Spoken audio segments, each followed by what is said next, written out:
নমস্কার, আমার প্রত্যেক বন্ধুদের আমি সবাইকে স্বাগত জানাই। আপনারা ভালো থাকবেন, সুস্থ থাকবেন। তো আজকে আমি টোটালি নিরামিষ রান্না করে নিচ্ছি। এই রান্নার রেসিপিটা আপনারা একবার খেলে বারবার খেতে ইচ্ছে করবে। তো পেঁয়াজ রসুন ছাড়াই আমি আজকে রান্নাটা করে নিচ্ছি।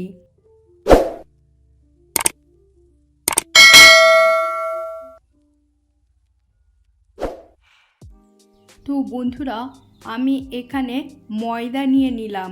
এটা কিন্তু আটা নয়, এখানে ময়দার পরিমাণ আমি 1.5 কিলো নিয়ে নিয়েছি। এবার চালনিতে আমি এটাকে চেলে নিলাম, ভালো করে চেলে নিলাম। চেলে না হয়ে গেছে, আমি একটা গামলার মধ্যে নিয়ে নিয়েছি। এবার এই ময়দা আমি মেখে নেব। তো বন্ধুরা, আমার এই রেসিপির মধ্যে থাম্বনেল দেখে বুঝতে পারছেন যে আমি কি রান্নাটা করতে যাচ্ছি। তো এখানে আমি নুন ছাড়াই প্লেন নর্মাল জল দিয়ে এই ময়দাটাকে মেখে নেব। বেশ ভালো করে সময় ধরে একটু মেখে নেব। আর জলের পরিমাণ হালকা হালকা, মানে পরিমাণ মতো হালকা হালকা দিয়ে ময়দাটাকে আমি মেখে নিলাম। পুরো একটা গোলা বানিয়ে নিলাম। এটা ময়দাটা একটু ঠেসে ভালোভাবে মেখে নিলাম। পুরো এই যে গামলার মধ্যে লেগে আছে, তো এগুলো পুরোটাই চলে যাবে। আমার মাখা হয়ে গেছে। এটা 3 থেকে 4 ঘন্টা আমি রেস্টে রেখে দেবো। এবার আমি ফিরে এলাম 3 থেকে 4 ঘন্টা পর। এই ময়দাটা কতটা দেখতে পাচ্ছেন, কতটা মানে ফুলে উঠেছে এই টাইমটা দেওয়ার জন্য। তো এইভাবে রান্নাটা করে নেবেন। তো এবার আমার সাথে থাকুন আর পুরো ভিডিওটা দেখবেন, একটু মিস করবেন না। এবার এই যে ময়দাটা মাখানো হয়েছে, এই ময়দার মধ্যে আমি পরিমাণ মতো পুরো 1 বাটি জল দিয়ে নিলাম। দেখতে পাচ্ছেন আঙুলটা দেবে মানে বসে যাচ্ছে। তো এই যে ময়দাটা আমি জলের সাথে পুরোটাই গুলে নেব। আর যে অংশটা বার হবে পুরো মানে লিকুইড দুধের মতন। তো সাদা দুধের মতন পুরো দুধটাই বেরিয়ে যাবে এই ময়দা থেকে।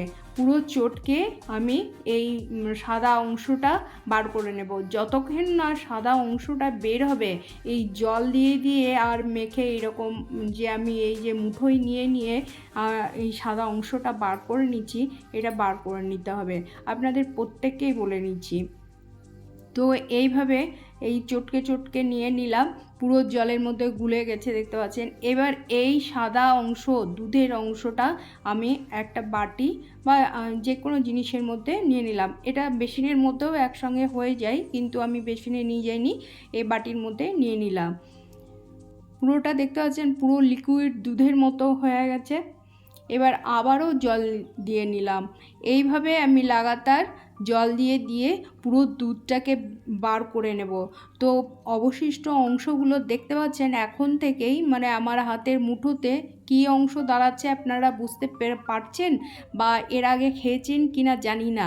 তো এই যে পুরোটা, এবার আমার দুধটা পুরোটাই বার করা হয়ে গেছে। এবার বাটি থেকে আমি একটা ছোট হাঁড়ি নিয়ে নিয়েছি, এর মধ্যে নিয়ে নিলাম, পুরো জলটাকে বার করে নিলাম। তো এইভাবে পুরো সাদাভাবে ধুয়ে নিতে হবে ময়দাটাকে। তো একটু টাইম নিয়ে দেখবেন। এই যে আমার পরিষ্কার ধোয়া হয়ে গেছে। এবার কি বার হলো বলুন তো? ওই যে আমি 1.5 কিলো ময়দা নিলাম, সেই ময়দা থেকে আমার 500 গ্রাম বার হলো, মানে 1 কিলো টোটালি বাদ চলে গেছে। এটা কি মনে হচ্ছে বুঝতে পারছেন আপনারা? যে পাঠা বা খাসির মাথার ঘিলু আর চর্বি যেটা বার, মানে দেখেছেন নিশ্চয়, আপনারা খেয়েছেন। তো পুরো টোটালি এই জিনিসটা মনে হচ্ছে, কি মনে হচ্ছে? তো এবার আমার পুরোটা কমপ্লিট হয়ে গেছে। এর পরবর্তী অংশ আমি কি করেছি দেখে নিন। এবার যে জলটা আছে ছানাতে, যেমন ছানা কেটে নিয়ে যে জলটা ঝরানো হয়, সেই জলটা আমি ঝরিয়ে নেব। তো এবার কিভাবে ঝরিয়ে নিচ্ছি দেখতে থাকুন, পুরো ভিডিওটা কিন্তু দেখবেন। এবার আমি ভারী একটা চাকতি, মানে রুটি বা পরোটা বেলে নিই, সেই ভারী চাকতি দিয়ে নিলাম। দিয়ে যেমন ছানার জলটা ঝরানো হয় ঠিক সেইভাবে পুরো যে অংশটা দুধের মতন একটু বাকি যদিও থেকে যায় সেটা বেরিয়ে যাবে। তো এটা পুরোটা চেপে বসে গেছে, আমি একটা খুন্তি নিয়ে এবার তুলে নিচ্ছি ভারী অংশ। এই যে পুরোটা এখনও তো রান্নার দিকে যায়নি, বা আমি কিভাবে রান্নাটা করে নিচ্ছি আমার সাথে থাকবেন, পুরো ভিডিওটা দেখবেন। এই যে পুরোটা যেটুকু না বাকি ছিল জল সেটা বেরিয়ে গেছে ছানার অংশে।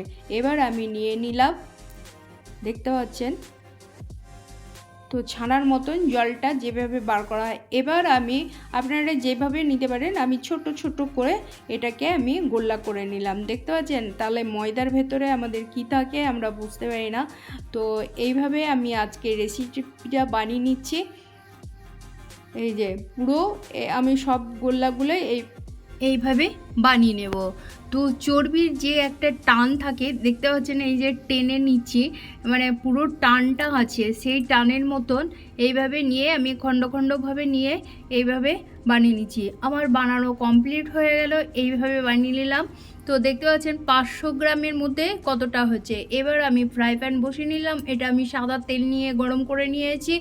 এর মধ্যে 1 চিমটে আমি হলুদ দিয়ে নিলাম, কারণ ওর মধ্যে যদি কারণ একটু জল টল থাকে তো ছিটকে যাবে, সেই জন্য হলুদের পরিমাণ একটু দিয়ে নিলাম। এবার আমি এই তেলের মধ্যে একটা করে দিয়ে নিলাম, দিয়ে নিয়ে উল্টে পাল্টে একটু হালকা করে ভেজে নেব। খুব কড়া করে ভাজবো না, হালকা পরিমাণে, মানে উল্টে পাল্টে একটু হালকা মানে সময় ধরে একটু হালকা হালকা ভেজে নেবো। আর ফ্লেমটা একটু কমানোই থাকবে, বেশি কতটা বড় হয়ে ফুলে উঠেছে, ছোট ছোট গোল্লা করেছিলাম তো দেখতে পাচ্ছেন। এবার আমি উল্টে নিলাম, উল্টে ভেজে নিলাম, ভাজা হয়ে গেছে। এবার তুলে নিচ্ছি। এবার আমার তোলা হয়ে গেল, একবারে তুলে নিলাম পুরোটা, দেখতে পাচ্ছেন ভাজা কমপ্লিট। তো এইভাবে আমি পুরোটা ভাজা করে নিলাম, কড়াই বসিয়ে নিলাম। কড়াইয়ের মধ্যে আমি ওই ভাজায় সাদা তেল নিয়ে নিয়েছি, 2টো লঙ্কা, জিরে, এলাচ আর দারচিনি ফোড়ন দিয়ে নিলাম। এর মধ্যে দিয়ে নেব আমি একটা তেজপাতা ফোড়ন। তো এবার তেজপাতা, শুকনো লঙ্কা, এলাচ, দারচিনি আর জিরে ফোড়ন দিয়ে আমি একটু নেড়ে নেব। এবার নেড়ে নিলাম, নেড়ে নেওয়ার পরে এর মধ্যে দিয়ে নেব আমি হালকা ছোট চামচের একটু মিষ্টি, চিনি, মানে টেস্টটা সুন্দর আর এই রান্নাতে একটু মিষ্টি লাগে। তো এখানে নিয়ে নিলাম ছোট্ট একটা টমেটো। এবার এই টমেটো দিয়ে কষে নেব মশলার সাথে, যে ফোড়ন দিলাম সেই তেলের সাথে মশলার সাথে। এবার টমেটো মশলার সাথে শুকনো মশলা আমি দেখে নিচ্ছি, এই মশলা অ্যাড করে নেব। এখানে নিয়ে নিয়েছি ধনে গুঁড়ো, জিরে গুঁড়ো, লাল লঙ্কার গুঁড়ো, শুকনো লাল লঙ্কার গুঁড়ো, হলুদ গুঁড়ো আর গোলমরিচের গুঁড়ো। তো এই মশলাটা আমি একটু জলের সাথে গুলে নিয়ে এই টমেটোর সাথে দিয়ে নেব।